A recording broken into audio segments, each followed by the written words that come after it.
Lindsay, welcome back to the Market Authority Show. I am so excited to have you back. I am super excited to be here. I can't believe it's already been over a year since we talked. I know. And I know we've been trying to get another conversation on the books. I feel like a little bit here and there, but you have had a totally crazy year. So the last time you and I spoke here on the pod, you kind of shared your journey of growing your business and getting up to a really awesome level in your first, second-ish full year of real estate. But now you're 4 years in, it's a year later.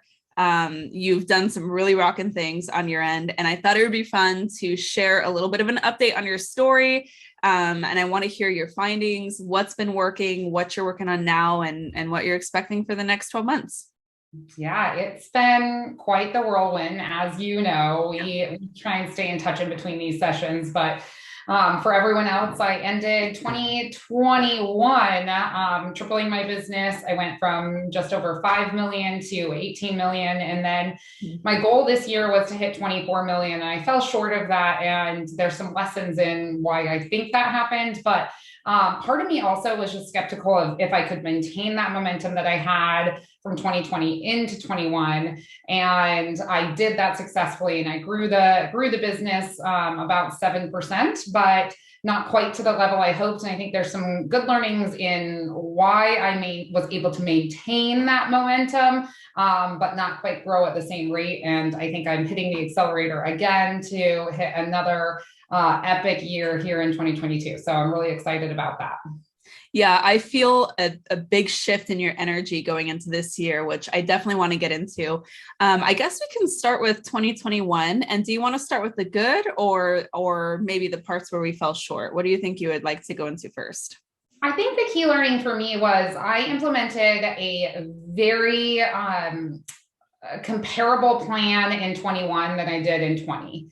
And 20 was like just a bizarre year altogether. And what I learned is when you do the same thing, you get very similar results. Light bulb, right? So I didn't really add anything incredibly incremental. And the things that I did add were very expensive ads. And I'm not totally sure that the ROI is there even from a short term. So I brought back in 21 a lot of my event spending. And so I leveled up on all of my events throughout the year. I have 5 events that I invite clients to throughout the year, which is quite a lot for most agents. I was throwing parties long before I was in real estate. And so my friends and network and sphere were already really kind of trained or expecting me to have parties and events. And so it was a natural fit to bring them into my business. Last year, coming off the pandemic, I think I was maybe a little bit overly eager. And so I went a little crazy on my events. And I'm glad that I did. But I'm not sure that the ROI from a over-the-top 5-star event was quite the same or any more incremental of a business kind of win than any other kind of bare bones type of event where you're just getting people together to enjoy time together. So I think a lot of my learns where, you can spend money, but at some point you've done the work, you've laid the foundation, you have to trust that your sphere knows, likes, trusts you, and will refer you. And that no pop by, no event, no kind of gifting is really going to make the difference between whether they refer you or not. And I think that was just like a really, really key lesson for me is that I am the value, I am the currency, and that it's not necessarily these kind of shiny objects that I put out there to attract people. And so I think you're going to start to see me shift, not completely away from those, but being more thoughtful about how and where I spend my money and time in order to maximize my potential on the client side and kind of get away from some of these more shiny time sucks like parties and things that are awesome for Instagram and videos and whatnot. But they're a pretty big, heavy burden on the spending side of things and the time side of things. That's a really interesting point. And I don't think I expected you to say that. I don't know what I expected, but I'm really interested that that is one of your key learnings. And I think that that is a pretty common journey for businesses to take where you kind of hit that litmus of spend and then you begin to determine like, okay, where's really the highest ROI here? And a lot of times when we're talking about events or wow experiences or different programs to run, we think about quality over quantity, right? And we want to make sure that the quality is there. And you mentioned this in your language, like 5-star experiences. And it's obvious, even just from some of the clips that you share on social media, that these are incredible events and they're really, really fun. And it's funny because this year I was thinking to myself, like, man, I should really start doing some of these events too. Lindsay, it's so cool, like the content that you're able to get from it and people have a great time. But I think if we're considering quality over quantity, there's one other factor that's more important, and that's consistency. And one thing that you nailed in 2021, and I think in 2020 as well, is you were just super consistent. Like there was just like a constant hum of you being on top of your database, you being in person, like just even if it was the little things of dropping by in front of your database to cultivate those referrals. So I wonder if that's part of the lesson of like quality over quantity, yes, but also the more important thing is always going to be consistency. So just maintaining that top of mind, whether you're going all out or not. What do you think? Yeah, I completely agree. I was kind of reflecting back on, so we started MAA together 2 years ago. This January was really when we started going through all of the modules, and I built out the systems that I still use every single day. And funny enough, my husband now is doing them as well. So it's really exciting to see. But I learned really through social media how important consistency is, and the kind of habit stacking, if you will, of I'm consistently showing up on social media, and I'm very regimented on when people can expect my newsletter to land in their inbox. They can expect my monthly marketing update blog to land in their inbox. And so there's things that people really appreciate ongoing that aren't super flashy or expensive. Mm-hmm. I mean, those things that I just mentioned are my time only and maybe a little bit of expense from a digital marketing support to get them out to my database. But I started tracking my database from day one. So I had all of these people in there, and they keep building on each other. And so you mentioned consistency. I think social media for me is like the one shining star. And when I started on social media 3 years ago, I was posting consistently and showing up, but it took a year for me to really feel like anyone was out there listening. Mm-hmm. And then it took me another year to start to monetize it. Mm-hmm. And so last year, I would say the shift really wasn't necessarily the volume that I did or the transactions that I did. It was where the volume was coming from. And I saw 6 figures from Instagram alone last year. Yes, so exciting. Yeah. I mean, I remember you telling me that was possible. And I was like, no, it isn't. It's free. So it can't be that big of an ROI. But it really is. And today I get at least, I'm not joking, 1 solid qualified buyer per week from Instagram for the last, say, 3 months. Yeah. Very consistently. I mean, I would say over 50% of my people right now have contacted me for the first time through Instagram as the app, whether they were referred by somebody else or what. People are going to that platform. And so the consistency on that, and just kind of the digital marketing collateral with your newsletter and my blog. I took my blog from 4 times a month down to 1, and I thought that might have a huge impact, and it had none, because it turns out the things that people really care about are the market update blogs.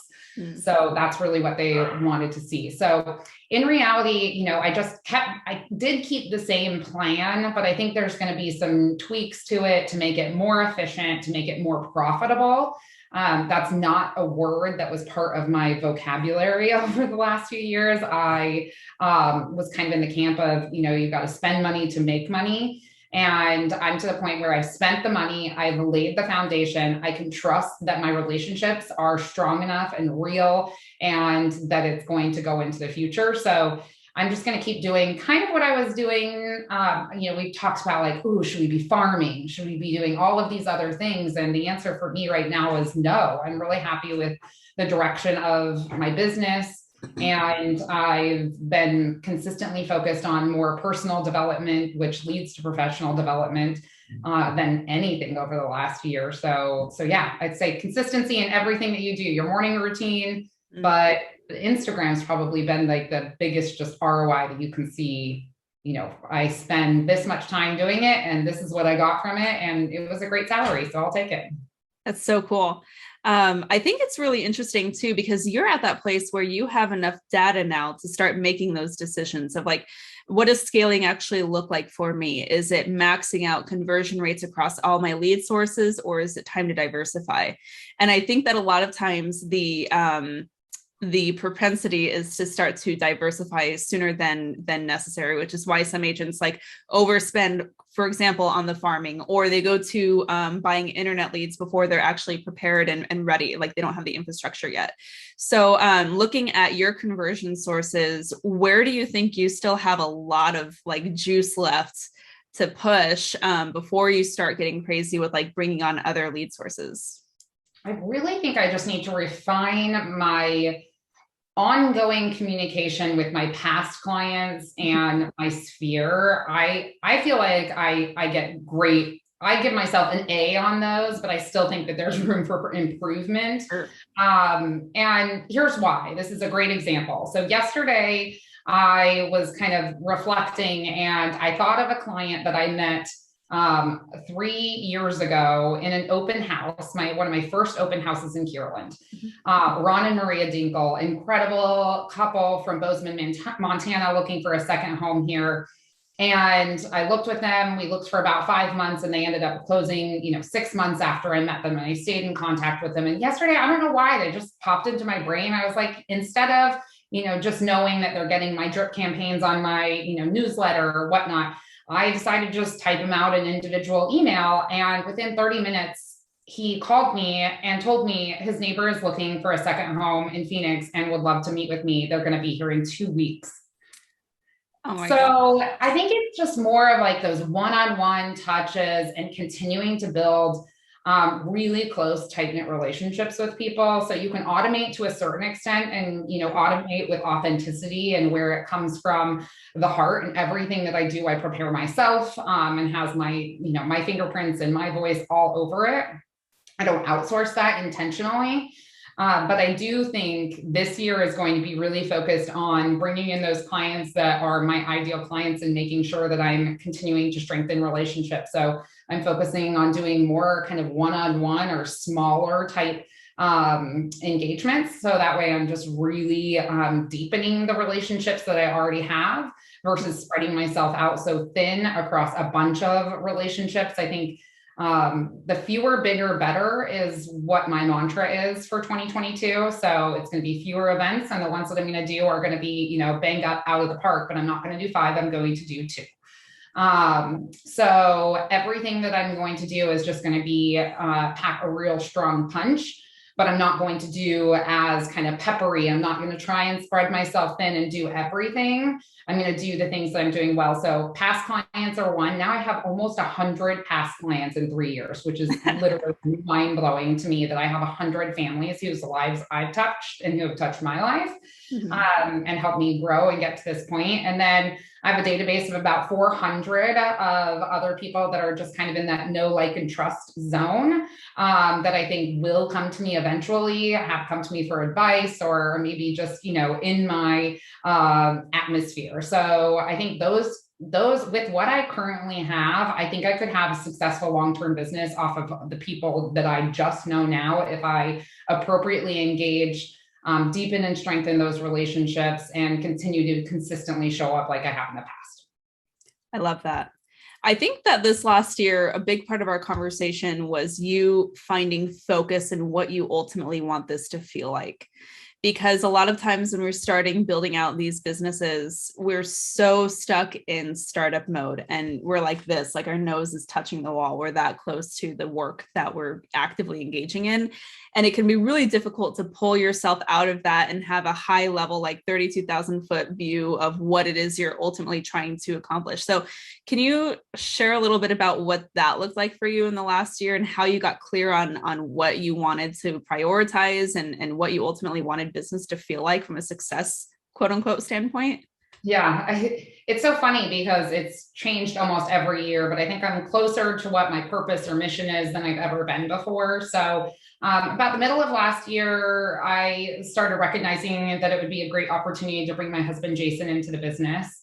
And so it kind of forced me to pull out of the grind and the day to day and really think about like, how can I design this business to be able to employ both Jason and myself, and as well as Savannah, my assistant, and think about what that looked like. What were the goals? What kind of income would we have to do to make that happen? What support would we need?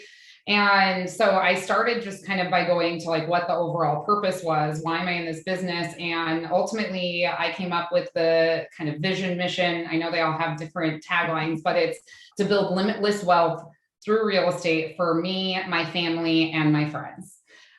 So I really want to be able to build a legacy style business.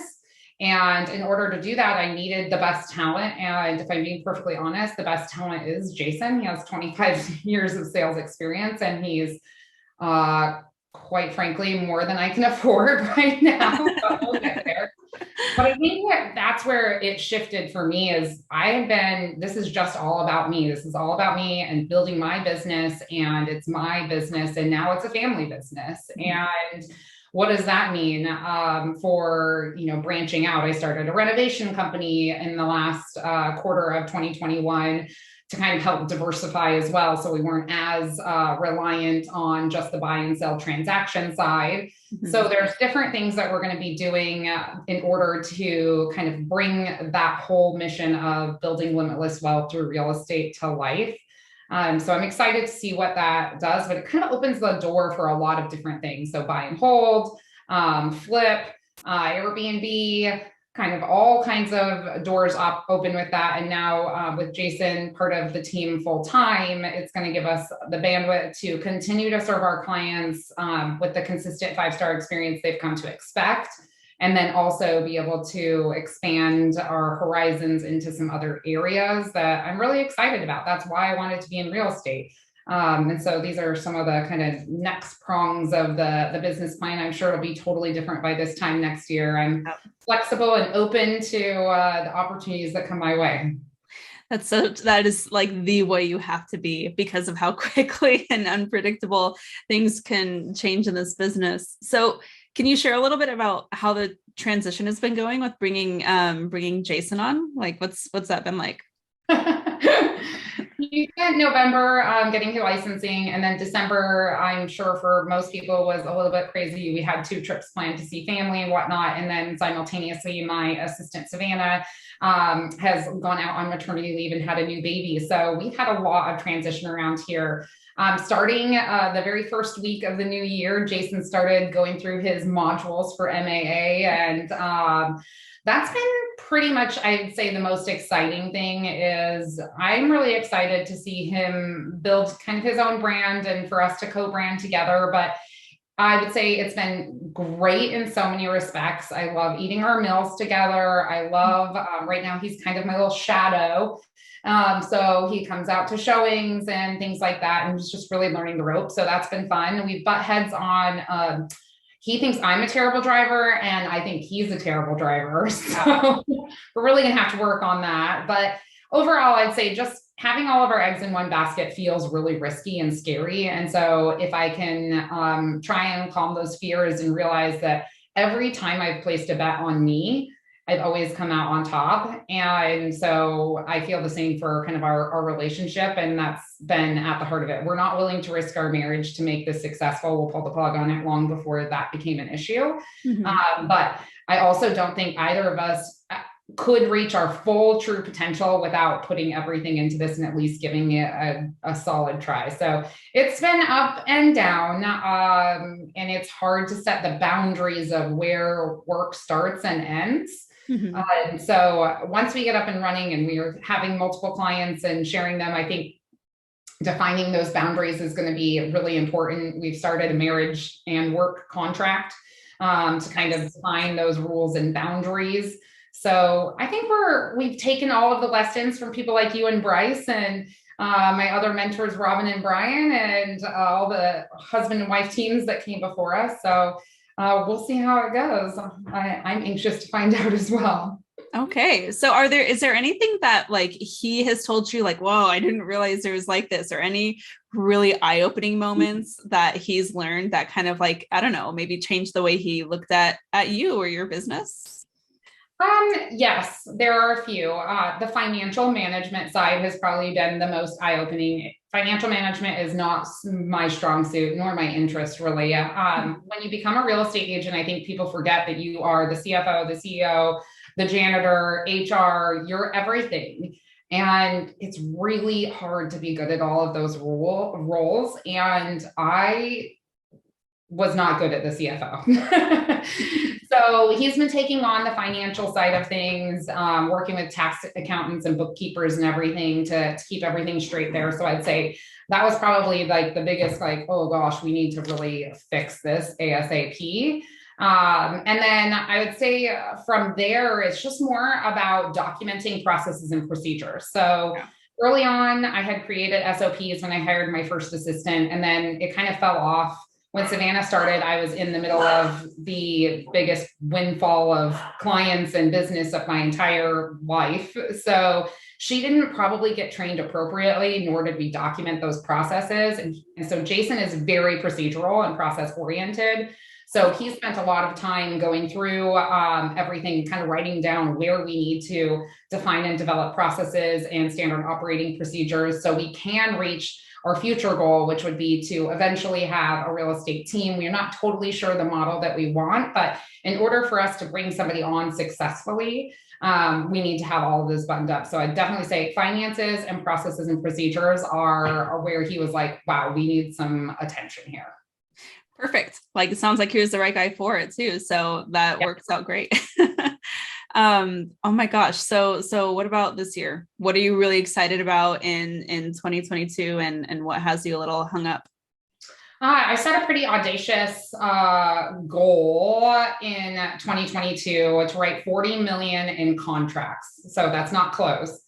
And the reason why I intentionally wrote it as writing contracts is because I still do work with over 60% of my clients are buyers, and each buyer sometimes takes more than one contract. And so I wanted to give myself credit for the work that I had done on those contracts.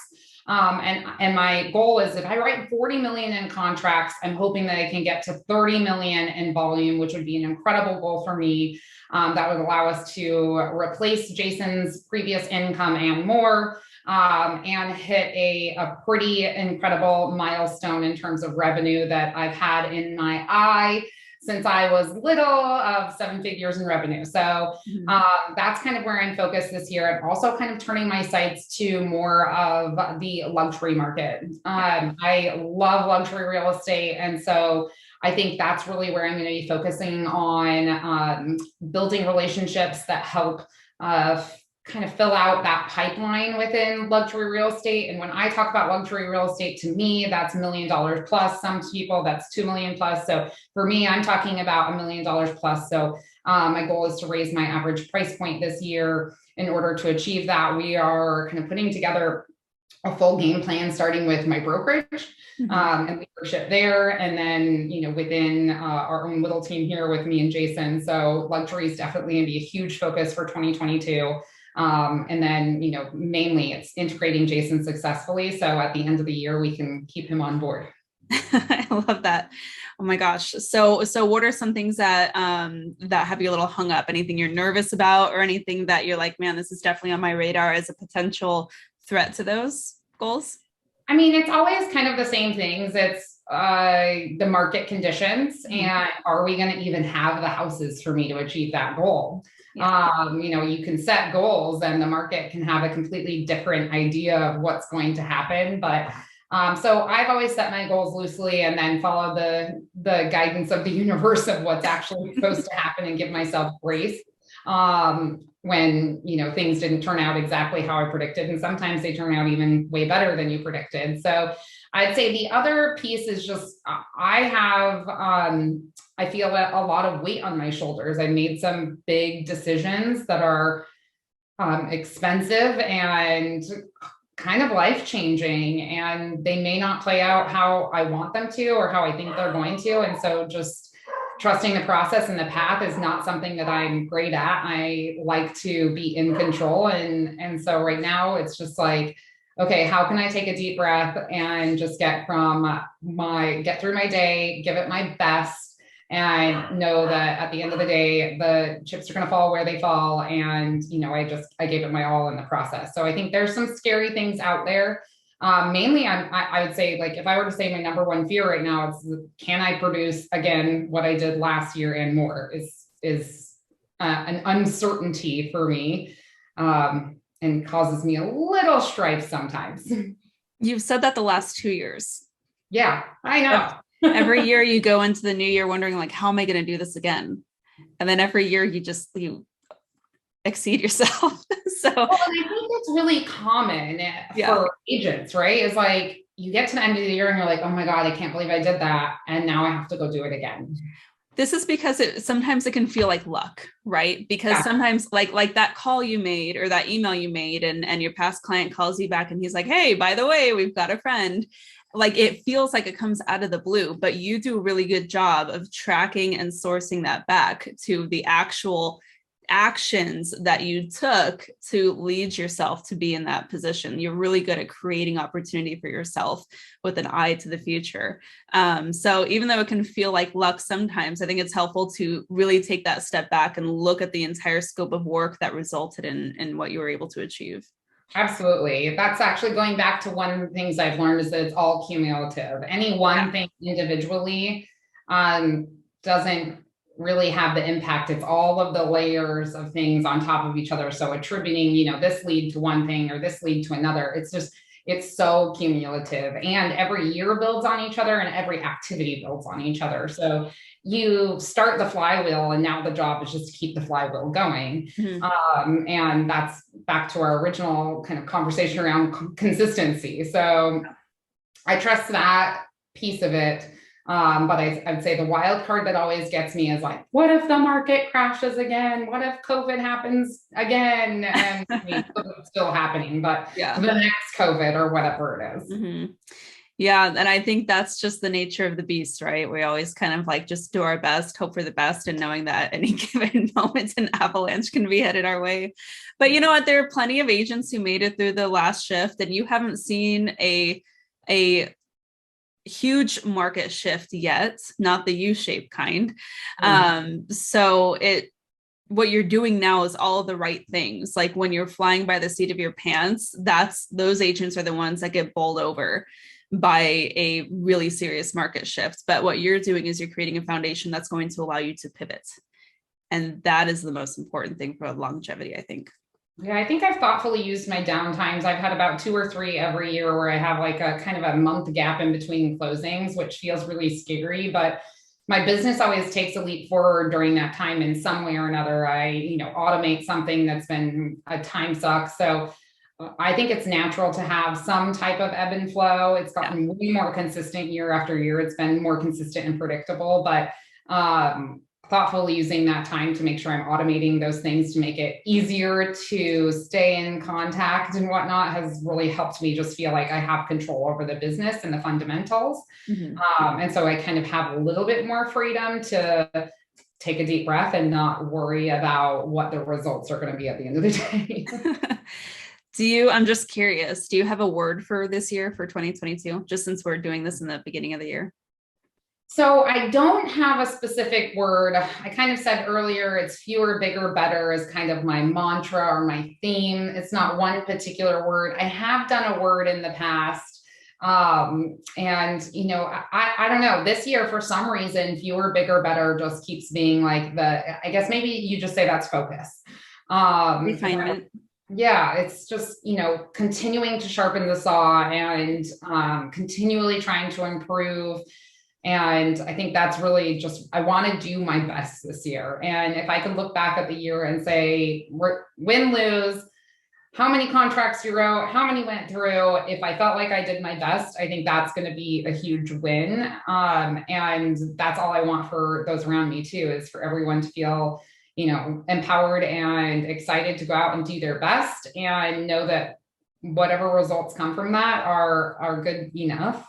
And could exceed our expectations even. So So yeah, it's not a word, but some phrases for sure. I love it. I love it. I think that is a beautiful theme for your journey, and it seems very authentic to where you're at. And is there any way that I can help you along that path? Just continuing being a cheerleader and putting out amazing content like you always do. I've really valued, I come back to Market Authority all the time. It's like the gift that keeps on giving. And so it's exciting to see Jason go through it. But I think the fundamentals, like you gave me and helped me define the foundation of my business that will probably see me through my entire career in real estate. And I really love that we continue to come back and like reflect on, how I'm still using these tools and, branding. I thought of branding so differently after going through MMA. So, or MAA. Acronyms wrong. I've been talking too long, I think. It's our secret fight club. It's okay. Invited. So I would say, no, I think just accountability to my mindset. And, I always call you and I'm like, yeah. And you talk me off of a ledge. So I think that's probably the best place. And I'm just grateful for your guidance and leadership, mentorship, and definitely most of all your friendship. Oh my gosh, stop. I am so grateful that our paths crossed those years ago. And now I get to say that all those years ago. Right. and it's been so fun watching you on your journey. And I agree, like every year seems to be like leave you in such a different place, but it's always forward, it's always fresh, and you have such a great eye and vision for what it is you want to create. Even if it always doesn't always feel crystal clear, it's always so genuine to you and your mission, from what I can see anyway. And I just love being a part of that journey. So I want to acknowledge you for being consistent and putting your money where your mouth is in terms of where you're spending your time and energy. And I also want to acknowledge you for being such a great example to the community, because you really do put it all out there and you're so real. There are so many agents who want to share like the ego highlight reel of all the good things that happen, but being able to share your story and just watching you kind of let us in on the process has been really such a gift. So I just want to thank you for that as well. I appreciate that. Authenticity is at the core of everything that I've done since I turned 30. I decided take all the masks off, leave them in my 20s. And so for the last 7 years, I've been pretty focused on only being around people that I can bring my full self to the table with. And I love it because it gives everyone else permission to do the same. So when you take off all of that armor and all that gear and all that protective layer and show people your heart, they do the same to you. And so I think that definitely has been a reward for me for showing up authentically and not always having it perfect. And I think that if there's probably one thing that I can encourage people to do, it is to be your real self, because you're going to attract the most truest champions, cheerleaders, clients, whatever you want to call them, to your orbit. And I think that's the most fun part about when you get real. So thank you. I appreciate you acknowledging that. I love that. My pleasure. Well, I want to thank you for coming on here with the show with us today. For those who have not yet connected with you, where can they find you on Instagram? Always on Instagram, all day, every day. Lindsay.Fricks. It's LINDSAY.Fricks, FRICKS. Yeah, follow me there and leave me a DM, and I'd love to connect with you. Always love to hear from other MAA agents. And of course, anyone looking to buy, sell, or invest in Arizona. Love that. And you guys definitely check out Lindsay, follow along with her journey. Thanks so much for hanging out with me today. I loved our conversation, Lindsay. Always. Thanks, Steph.